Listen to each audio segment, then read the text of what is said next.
Спротивно на претходните вести дека корејците се стремат за целосна доминација на струја, Hyundai продолжува со развојот на бензинските и дизел моторите. Тоа го потврди техничкиот советник на компанијата Алберт Бирман, кој без заобиколување зборуваше за иднината на моторите со внатрешно согорување.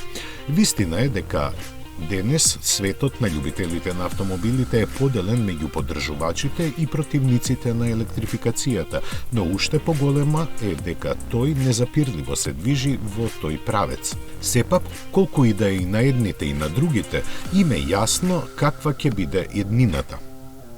Брзината со која ќе се стигне до неа не е секаде еднаква. Моторите со внатрешно согорување нема да може да се исклучат, бидејќи уште долго време низ светот ќе постојат региони кои инфраструктурно, но и финансиски нема да бидат подготвени за електричната револуција.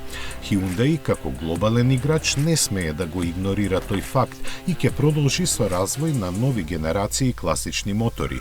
Едноставно, друг избор нема, но она што Бирман не го потврди е какви еколошки стандарди ќе исполнуваат новите мотори.